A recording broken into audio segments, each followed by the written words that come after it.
Hello, friends. We'll be getting started here just in a moment. Right now, we're kicking off our Instagram Live with Dr. Roxy Manning, and we'll just give it a moment for people to get the reminders.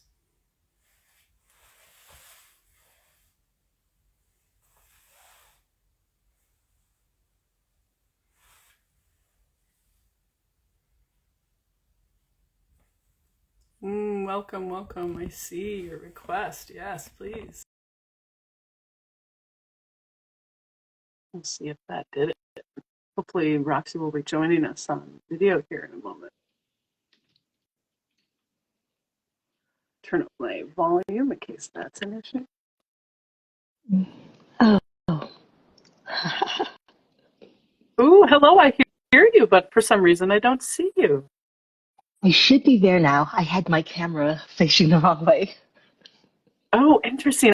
I went through this before where I was not able to see my guests, but I could see myself. So I'm not sure why I can't see you, but Oh, I'm that's delighted interesting. to hear you. Are you able to see me? I can see you just fine. Yeah. Interesting. I Okay. wonder if any Well, of our I will trust that you're listeners there. actually. Thank you Yeah, I so wonder if any of our much. listeners can let us know if they're seeing us, if they're seeing both of us or just one of us. Well, I will trust that people will share in the comments if there is an issue that you're not able to hear one of us or see what you need to see, and we'll trust that we're doing what we need to do here.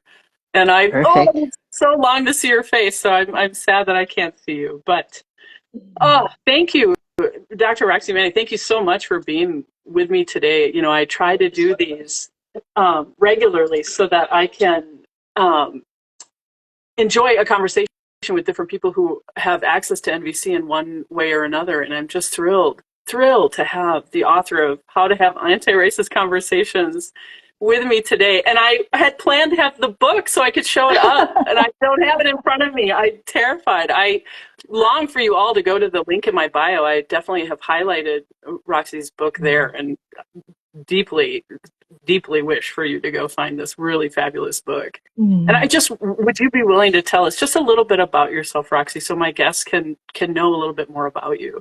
Yeah, that's always such a hard question for me. I'm always kind of going like, what do you want to know about me? That's much more fun for me to answer. I think the kind of normal standard things to know about me are I'm an NVC trainer, like you've already mentioned. And I also am like so excited as an NVC trainer to say that I'm also an assessor. So I help people become certified. And I made a commitment to work with people in the global majority to like really support global majority folks who are committed to NVC who want to bring this work. And pretty soon, I'm excited to share, we will have about 7 new global majority certified trainers. And I am so excited about this. They're doing amazing work. And that's one of, I think if someone wanted to know something about me, it's my passion for really lifting up and supporting other folks into who are interested in racial equity and doing this work. But if there's anything else you want to know about me, I'm always happy to answer questions. Yes. I mean, obviously, I would love for them to know just a little bit more about this really fantastic book that you've brought to the world. So if you could just share a teeny bit about your journey with creating that book, that would be fantastic. Sure. It's actually really sweet. And in fact, the book is called How to Have Anti-Racist Conversations. And in my writing this book, I had to have an anti-racist conversation, which I thought was really funny. Um, I had really struggled with this idea of writing. And if you read the book, you'll understand why writing was so difficult for me. But I never thought of myself as somebody who would actually write a book. You know, I love writing. It was always something I dreamed of. It would be too scary. And over a number of years, I've been working with Sarah Payton. We've been collaborating on a number of things. And Sarah kept asking me, like, will you write a book with me? Will you write a book? And I'm like, sure, one of these days I'll write a book. But really, I'm never going to write a book because that's way too scary. And so finally, she said, let's write a book together. And I realized that felt more doable. Sarah's already written a number of books, would be really great. But one of the challenges was if I wrote a book with Sarah, and this is what I told her, this was the conversation we had. I was like, everyone is going to say this is your book. You know, if we have both of our names in the book, they'll be like, this is Sarah's book that Roxy helped with. And I had my own ideas and my own voice, and I wanted to make sure it got out there. And so I was like, I want to write a book, and I want to write a book with you, but I need to write my own book first. And she's like, great, write two books. And I didn't know like what that would actually mean. And I was like, sure, I'll write two books. And we went through with a lot of support from our community, maybe from some of the folks listening. We tried to get different publishers interested in the book. And finally, our publisher said, we'd love to do this, but we want to get the book with you and Sarah published first. And I had the same problem. If I published this book first, it made no sense because it was a workbook that was accompanying the book that I was writing. And it would also then become, this is Sarah's stuff that Roxy's helping with. Mm-hmm. And so they said, if you can show that people are interested, we'll do this. And so we put out a message. We did Instagram, Kickstarter, and said, hey, if you want this book to happen, pre-order. And people did. And so we had so much support and interest from the community that the publisher said, yes, let's go for it. And I wrote two books in like 8 months. It was crazy, but we did it and they're out there. And the books were really important to me because, I've been doing this work, like talking about anti-racism, talking about the intersection of anti-racist theory and NVC and how important NVC was to this work for a really long time. And I kept running into people who were either like, I need a lot more information than I can get in a 2-hour class or a workshop, or it's like I got the theory, but I'm blocked. I don't know what to do. I don't know how to get past all of the barriers to actually putting it into action. And that's why I wanted to write the books, so that we can help people really have a resource to go back to over and over and over again, both to integrate the knowledge and then also to, like with the workbook, to really think through what's preventing me from showing up in the way that I really long to.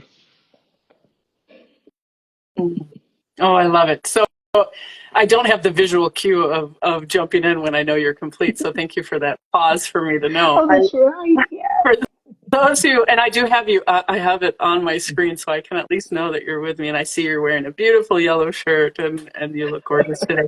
But to help our listeners know too, the books are How to Have Anti-Racist Conversations, and then the compendium book or the handbook that goes along with that, the Anti-Racist Heart, I believe is right. Again, I don't have it in front of me. I'm so embarrassed. So I love I'm that. traveling, so I don't have them either. Say that one more I'm time. traveling, so I don't have them either.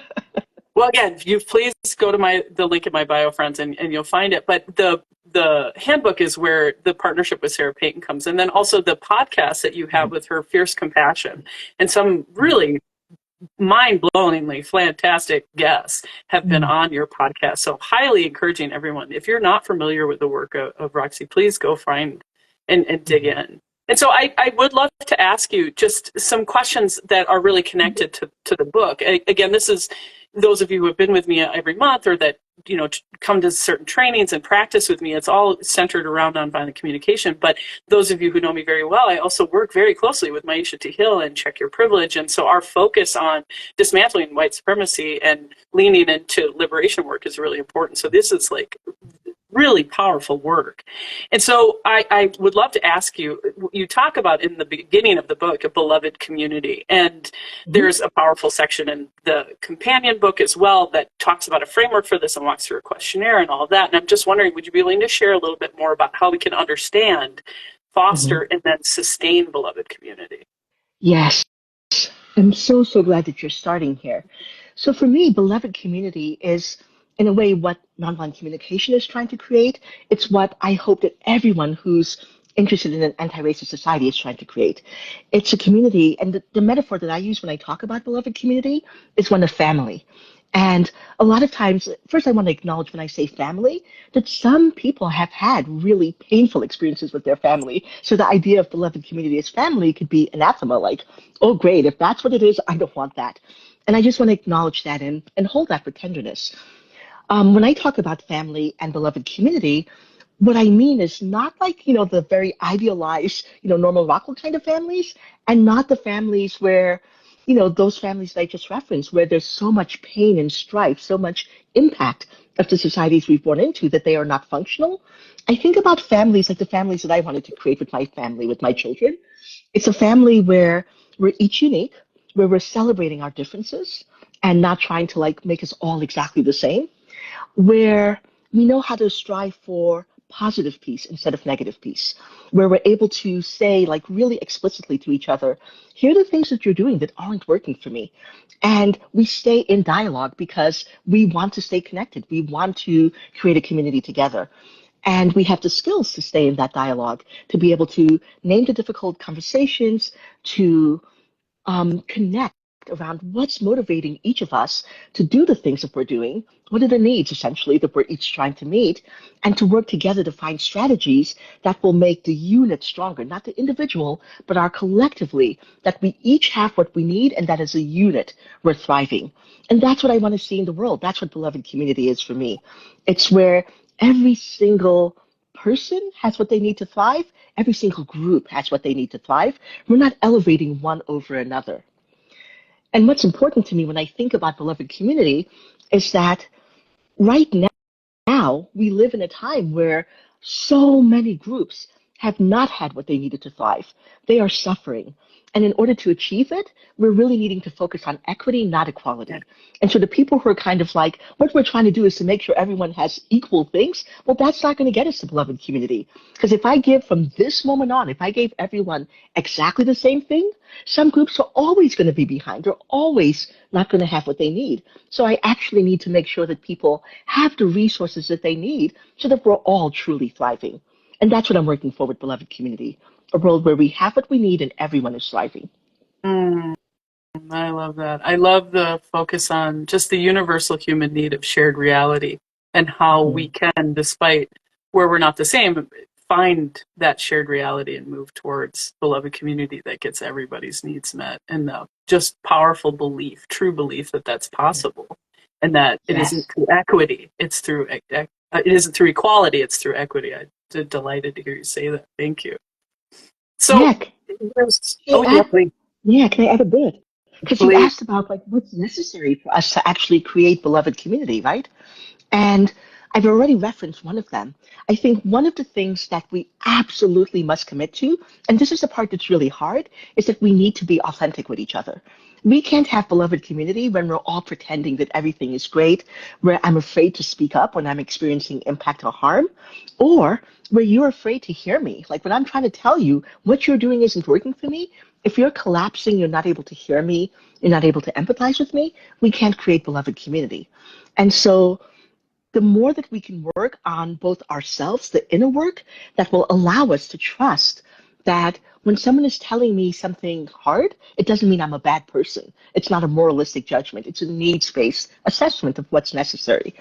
The more that I can work on finding the trust that regardless of what the world has done and shared and thrown at me, that my voice matters, my needs matter, and I can bring it to you, those are some of the essential things we need in order to begin to build beloved community.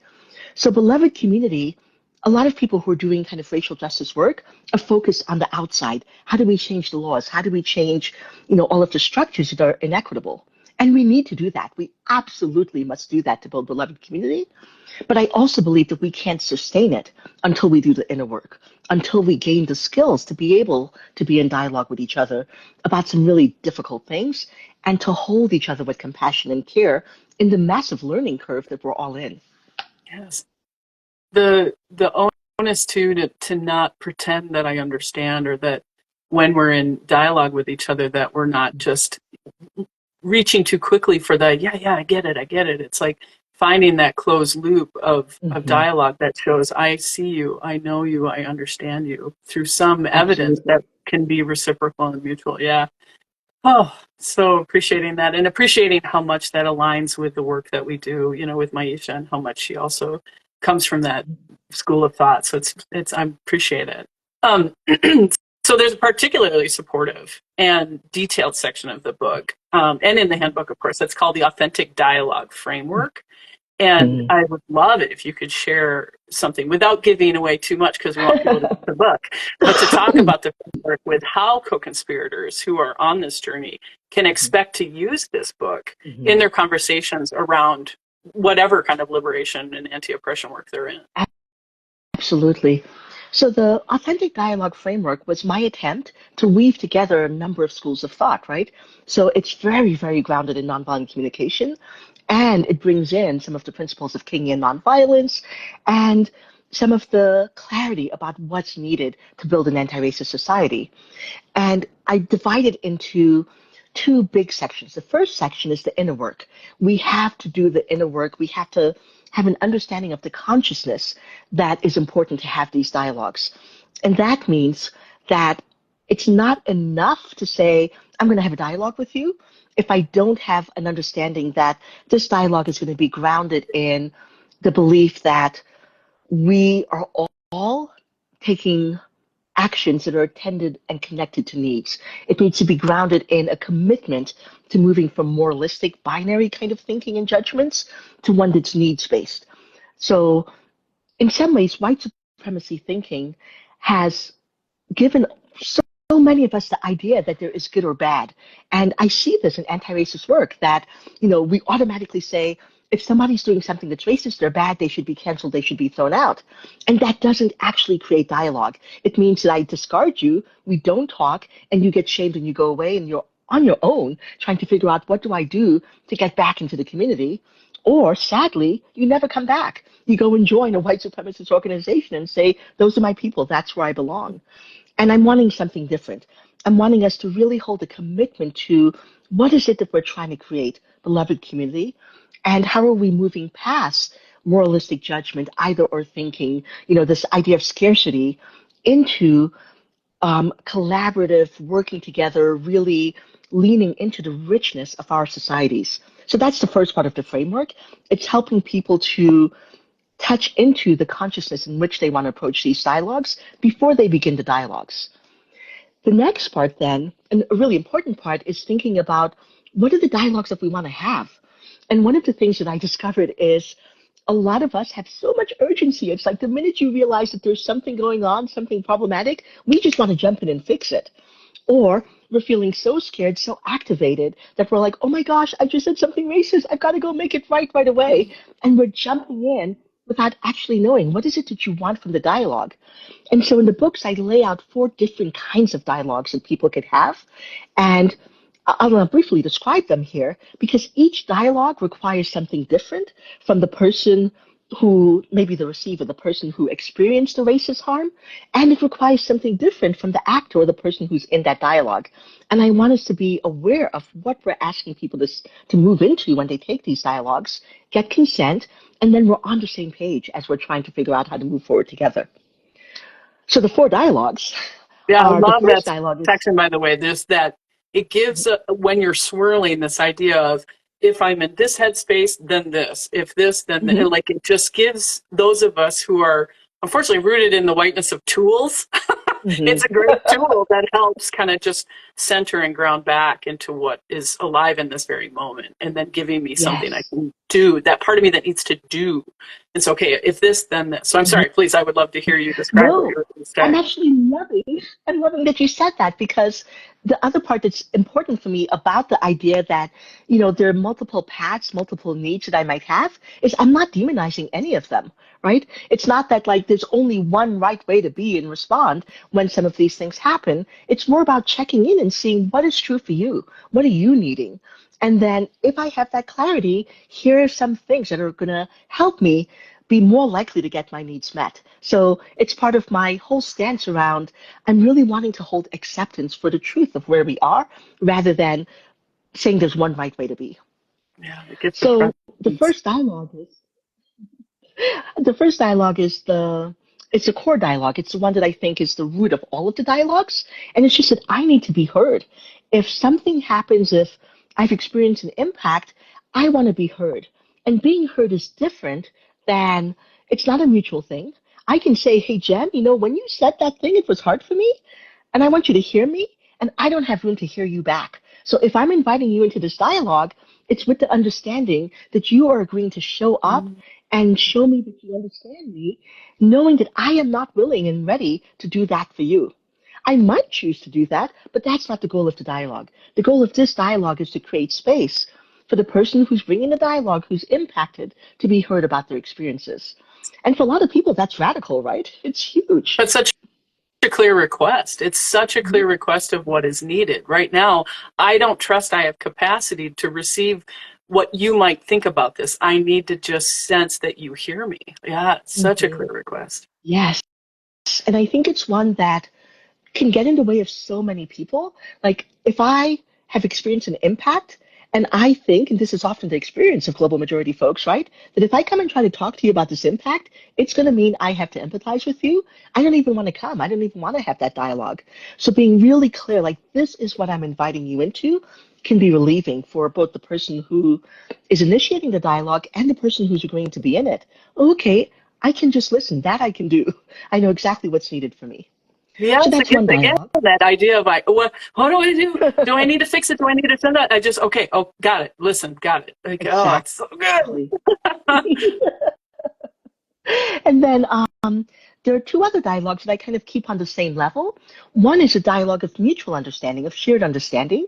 And so this is where I can say, you know, I want to be heard. I want you to understand what my experience was. And I'm actually kind of curious about yours. And I could be curious about it for many reasons. I'm generally just wanting to know, like, what was going on for you, or it might be that I'm curious because it will help me have understanding, like, why would you even do this? I'm making up all sorts of stories and I just want that clarity so that I don't start thinking about the world as an evil, horrible place.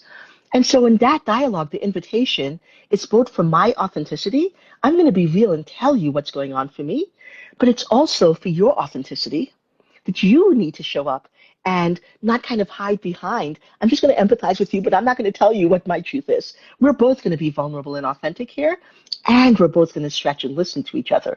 So that's that dialogue of shared understanding.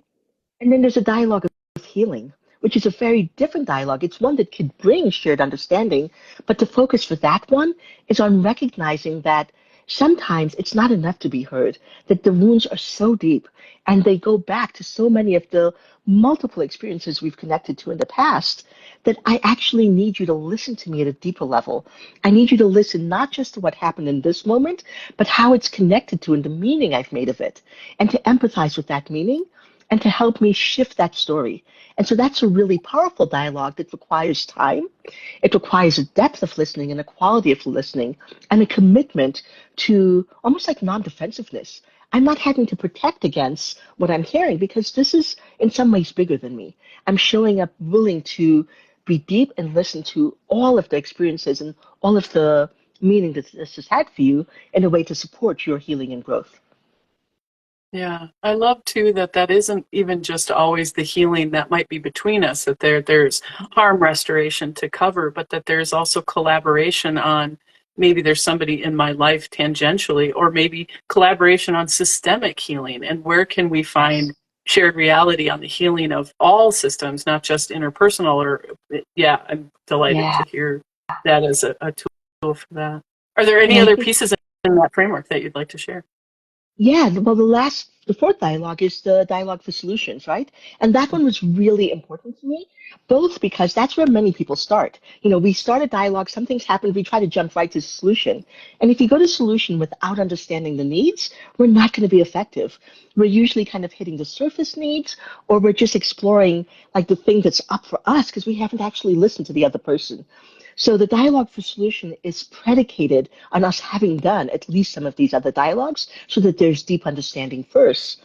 But the other reason it's important to me is so many of these dialogues end up being just this kind of intellectual exercise. You know, we're going to talk and talk and talk and talk and talk about these things, but we're not actually saying, and what can we do about it? What are some concrete steps we can take to change the situation, to make things better, to not do this harmful action again. And so the dialogue for solution is inviting us not just to understand and hear each other, but to collaborate on what can we do to actually create change in the future. It's about action. Yeah, the what I love about this too is, of course, the concept that Marshall mentioned of empathy before education is very alive in this moment. But it's not empathy instead of education. It's just Yes. before. And so that we can get to whatever it is, education, correction, or advice, or reassurance and cheerleading and all these like non-empathy responses that we tend to knee jerk into it. It's like it's not that those can't be valuable, but they'll be so much better received and more effective if we do a process of empathy first. So I love how that all just marries together. Oh, so I delightful. love that you named that because that's actually one of the places where I see people saying NVC is not real, right?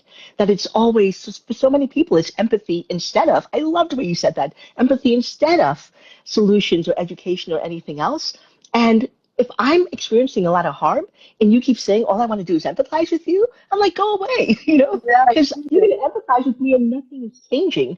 And so it's so important to recognize it needs to be both. It's empathy before and, and we need both in order to create meaningful change. oh, I feel so seen. Thank you for the gift of acknowledging that. I think that's a perfect segue into a question I did want to ask too, is just particularly now that we've kind of set up this beautiful framework that you have and how it marries with NVC for those of you who are familiar with that process of OFNR and observation, feeling, needs, requests, and how lovely that will serve us. But where have you seen NVC potentially weaponized? And in my opinion, in those moments, it's Ooh. no longer NVC and something else, but where Mhm. people abuse this framework, particularly in these kinds of conversations.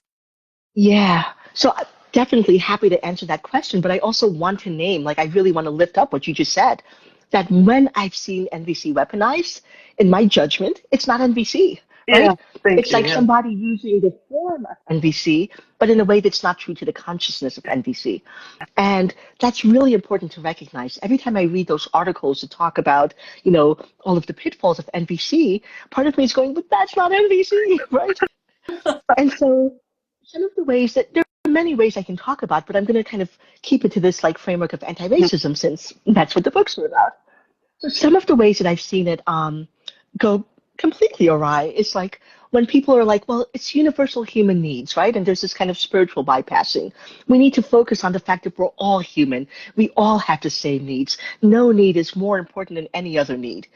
And yes, that's true. That's one of the fundamental principles of NVC.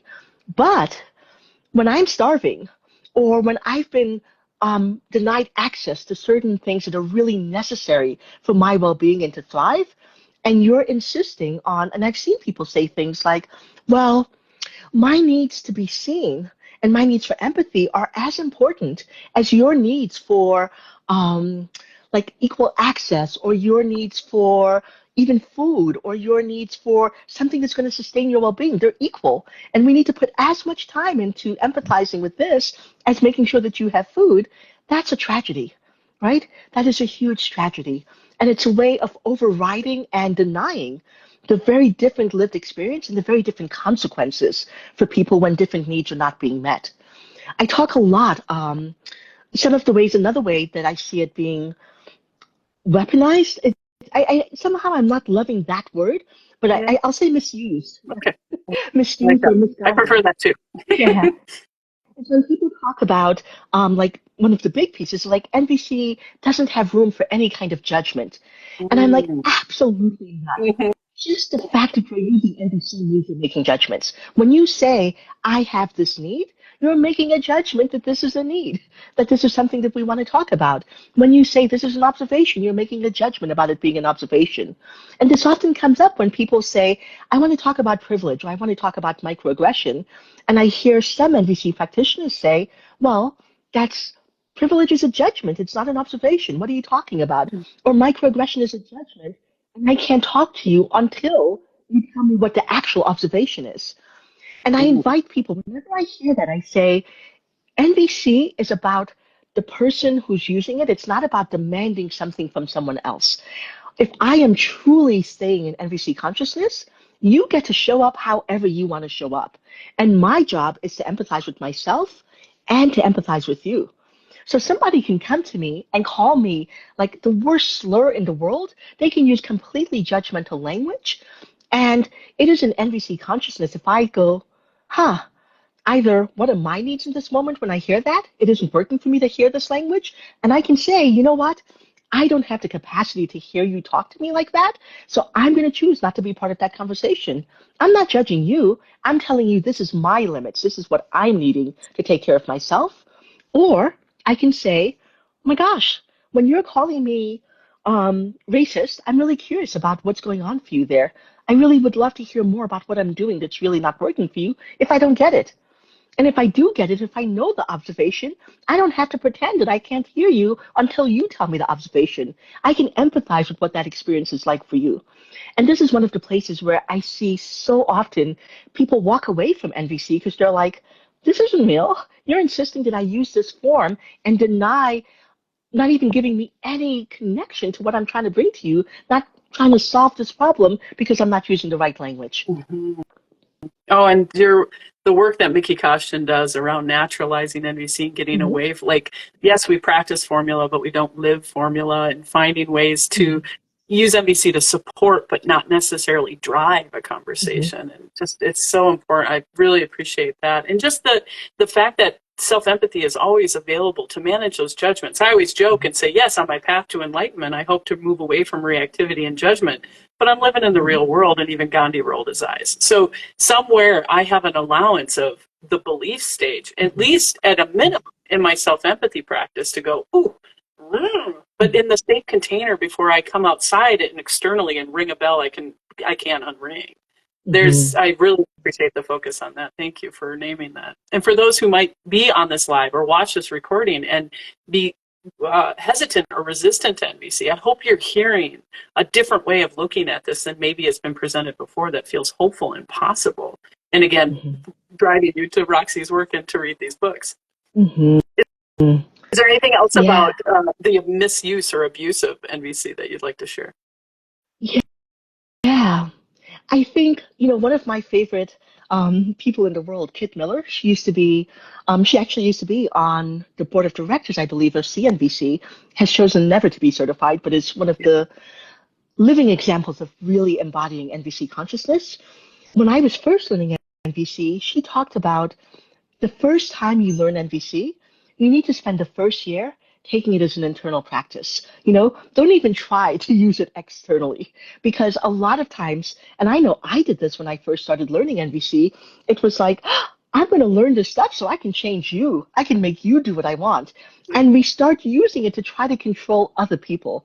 And if we could instead drop that and say, how can I use this to connect to myself, to understand myself, to hold myself with care when I'm being reactive or when things aren't going the way that I want. And once I'm really grounded in that practice, then I can start using it externally. And I think that is one of the ways that so many of us start to misuse NVC when we first encounter it. Yes. Oh, I feel the wisdom of Maisha T. Hill right now in her niching down the journey. She talks a lot about niching down, and I feel that like invitation to niche down on your NVC journey by just working on the self part first before you even open your mouth. And that Mm-hmm. even if you never did get to that place, that it will serve you, even if you don't ever use it in conversation with another human Yes. being. It needs feelings awareness and needs consciousness is infinitely valuable in itself. So I love Yes. that. I see a lot of comments coming through, and I just want to make sure that I'm acknowledging any questions or NVC is Oh, about the great. person who is using the NVC framework techniques rather than the other participants engaged in the process. Appreciating Quacky Bebum and some of the just Mm-hmm. capturing these nuggets that we're sharing today. Thank you so much, Rebecca. I think that must be you, Rebecca. Oh my goodness. So I know that we're kind of getting towards the end of our time, and maybe we're Wow. even a little bit over it. So if you Already? have a little bit more time to stay with me, Roxy. Absolutely. Absolutely. Wonderful. So I would love if it feels possible and organic, is there like a role play exercise? Because that's essentially, let me just step back for those of you who are watching. I do these Instagram lives monthly to give an opportunity for those who might not feel ready to come into the live practices that I do, because you just need a safe place to start and engage in chat or engage by just watching this happen. And so if it feels available, Roxy, to have a role play exercise that we could do together that kind of models and demonstrates the framework, Mm-hmm. either of what you've named in the book or just the NVC process, that shows the Yeah. kind of anti-racist conversations that you're Mm-hmm. longing for your readers to Mm-hmm. start having after reading this book. And that's putting you entirely on the spot, so you're in full autonomy to say no. Well, if you have a little bit more time, because it'll take a bit of setup, right? Yeah. One important concept that I bring to the framework is the idea of observations. How do I talk about something when it happens in a way that holds the full power of naming it? I'm not trying to sugarcoat it. I'm not trying to weaken it. So it's the full power, but does it in a way that um, isn't limited to only talking about what we classically think of as observations in NVC. So I want to share a little bit with your listeners about how I talk about observations, and then maybe we can do a role play around how do we talk about them and reflect back, right? Right. So when I first started learning nonviolent communication, one of the things people told me was that an observation is what you can see and record with a video camera, right? And that nothing else is an observation. And in Mm, some ways, that didn't quite make sense. So the idea of a video camera is that a video camera is recording something, and we're all agreeing that this is what's happening. But when you think about the video camera analogy, it doesn't hold up. mm, Video cameras are not these magical things that, operate independent of everyone. Someone is holding that video camera. Someone is taking it and pointing it at whatever it is going to record. Someone's pressing the button to turn it on, and they're pressing the button to turn it off. So even what's recorded on a video camera is subject to bias. It's going to be somebody's framing perspective of what's important to record and what's not important to record. And the way that I often talk to people about that is, here in the United States, we had this idea that if we gave every police officer a body camera, that would be a neutral observation of what's happening. And lots and lots of folks had body cameras. And what started happening was these things would happen. And then someone would say, let's check the body camera. And somehow the body camera was turned off, or it was pointed at the ceiling, or something else was happening. So video cameras are not neutral, they're not objective. And even what we see recorded on the video camera is only one perspective. And so an important part of observations for me is recognizing there are multiple perspectives out there. And we need to always ask who is observing what is the lens in which they're seeing this, and what is it that I am seeing that maybe you're not seeing? What are you seeing that I'm not seeing? So it's always for me a question, like creating the observation is a collaborative effect. It's around me saying, here's what I noticed, and you saying, here what I noticed. So that's one level of observation. Um, in terms of setting up this little quick role play we're going to do you want to give me an example of something that, mm. yeah, that you might have had a challenge about? And I'll walk us through the rest of the model with this. I think the role play example I'm looking for is you and I are in some tension Hmm. because perhaps I've stumbled into a microaggression that I'm not aware of, Hmm. and you are feeling safe enough to share it with me. Hmm. And so you sharing that with me and what reflection of that might look like. Does that feel clear enough? Yes. Yeah, totally. But do you have an example of a microaggression that maybe you've committed that you were like, oh, I can't Ooh, believe I did trust this? tree. Wow, gosh. I think um, it's something that has happened is, in fact, you know what? We'll really get in the trust tree here. So those of you who Mhm. were on the Q&A that we did with Roxy in our Check Your Privilege space, I was able to be on that and ask a lot of questions, and I took up a lot of space. I Mm. took over as a white-bodied individual the experience that was led by a black woman, Maisha T. Hill, and with the facilitation of information coming from you, Mhm. another black woman. And so I think I'm not sure what I would name that as, other than just not being aware of how much space I take up. Okay.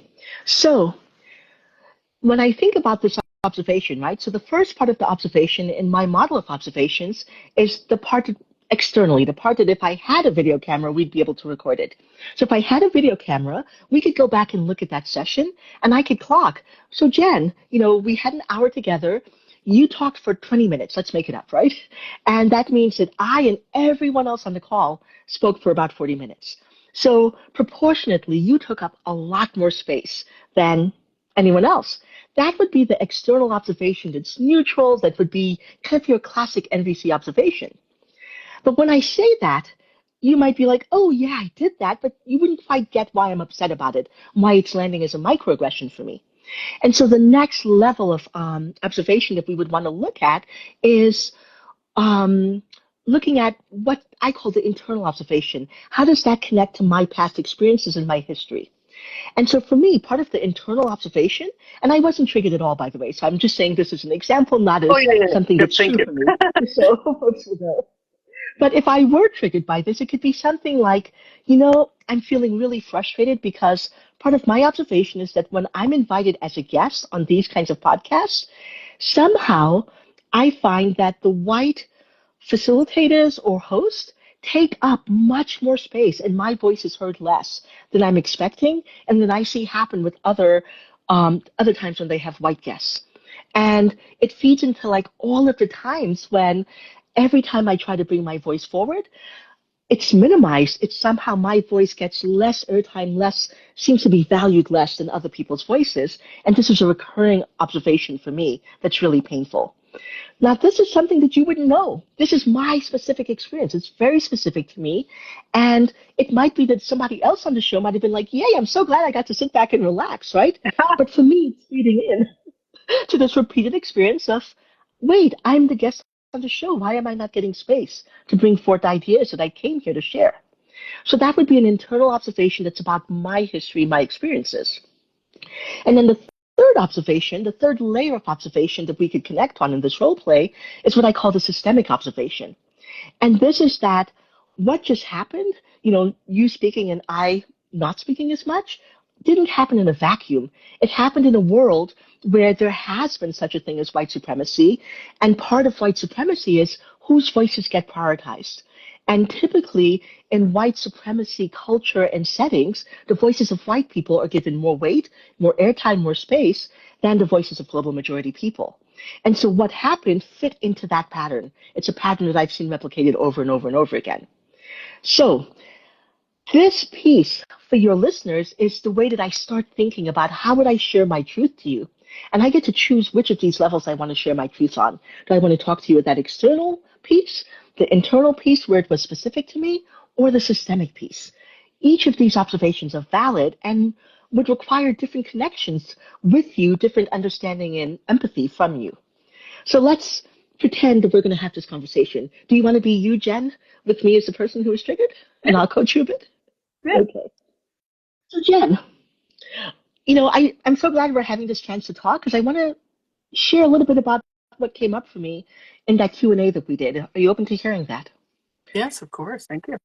Great. And so for the listeners, I always ask for consent. Okay?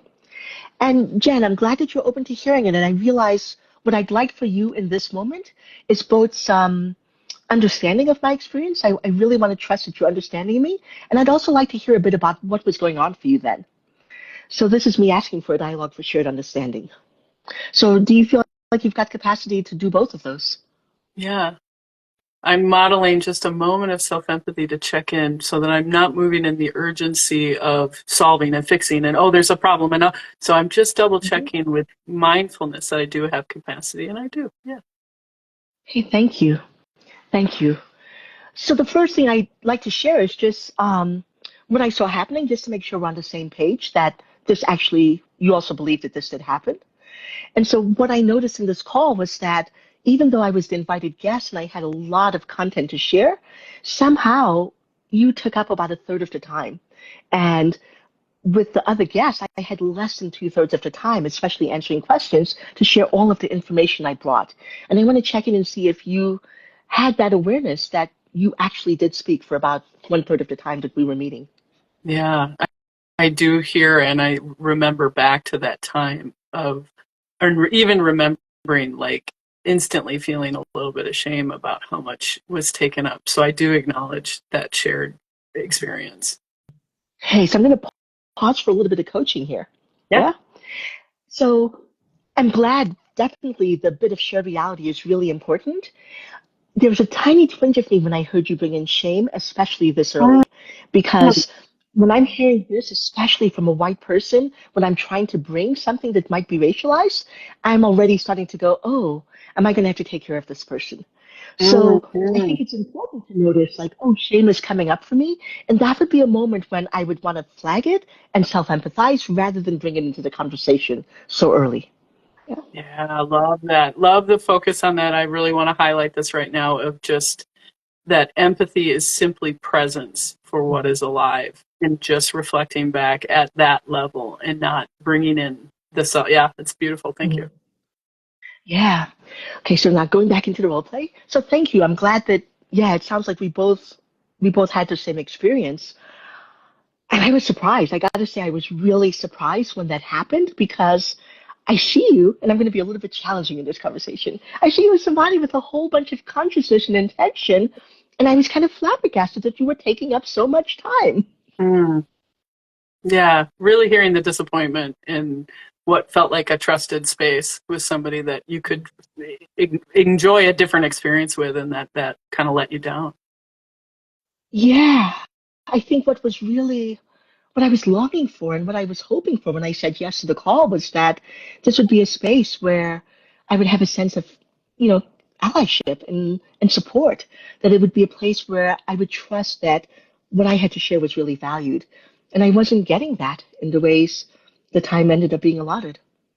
Yeah, that the call was meant to be a collaboration of moving into strength together, and that just kind of created a little weak chink in the armor of Mhm. solidarity. Yeah, yeah. And this is a place, I'm going to do a tiny bit of coaching again.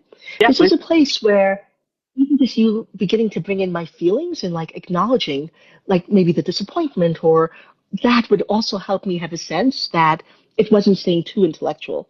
Because something about the way that I'm hearing you reflect it back, it feels very much, what's the word that I want?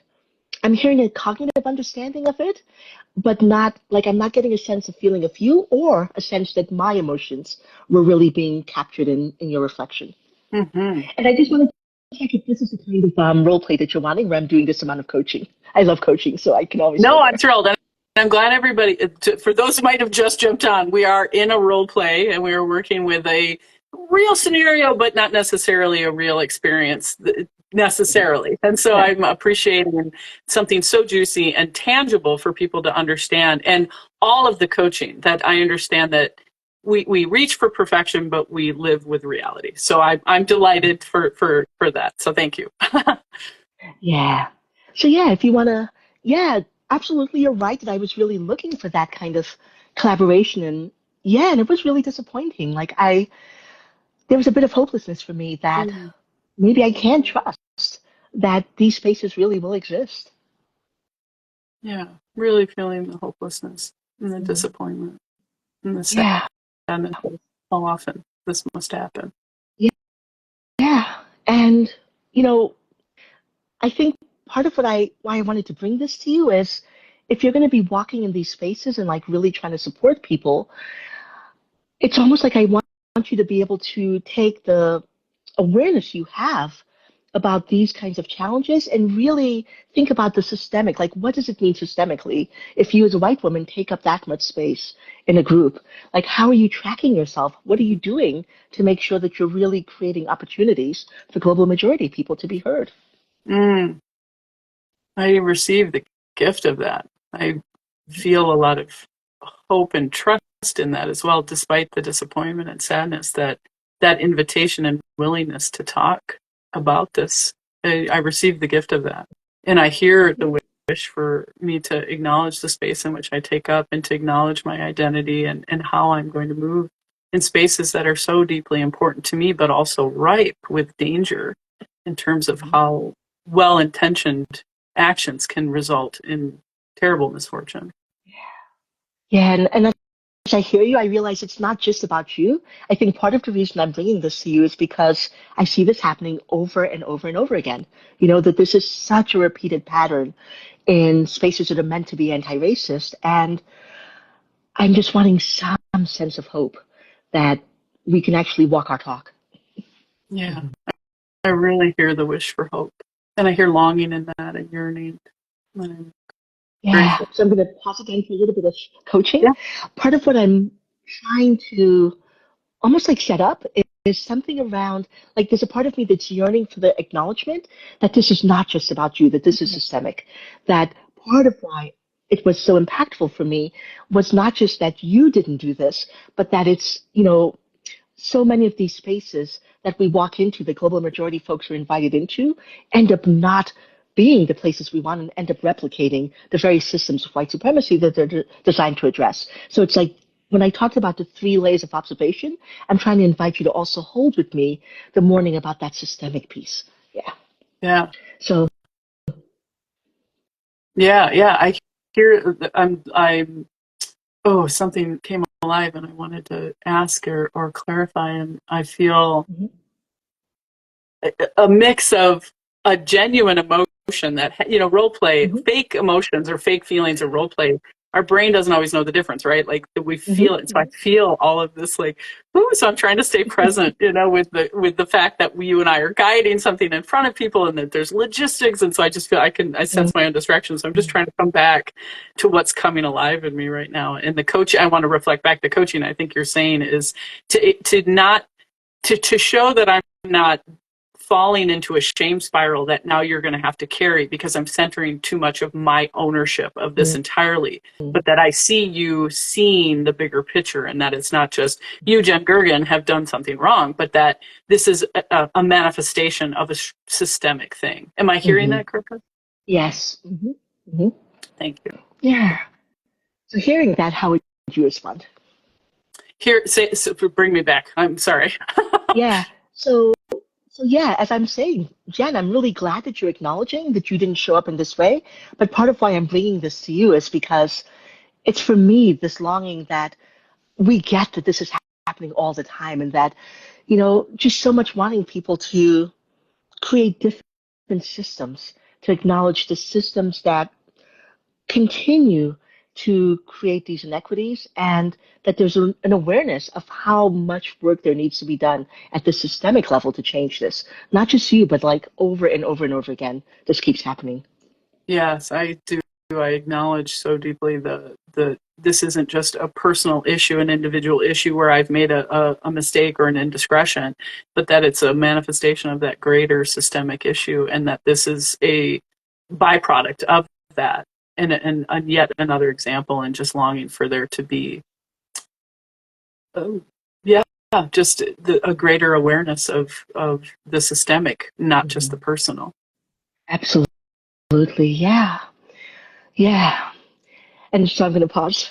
So then, and I actually think this is probably a good place to stop. The only thing that was missing for me would be again, and this is like one of the nuances of empathy, right? It's like you're doing a beautiful job of reflecting back the content and the needs, but also my feelings. Like it would have felt really sweet to like have something around the despair I feel about continuing to reach into and trying to move in these spaces and like, oh, it happened again, or the hopelessness. So there is something beautiful about connecting the feelings and the needs as you reflect back, even at the systemic level, the rage or the anger or the Mhm. hopelessness. All of that would be really key to have it reflected because it lets me know that it's okay that I'm having these emotions and that you have the capacity to hold them.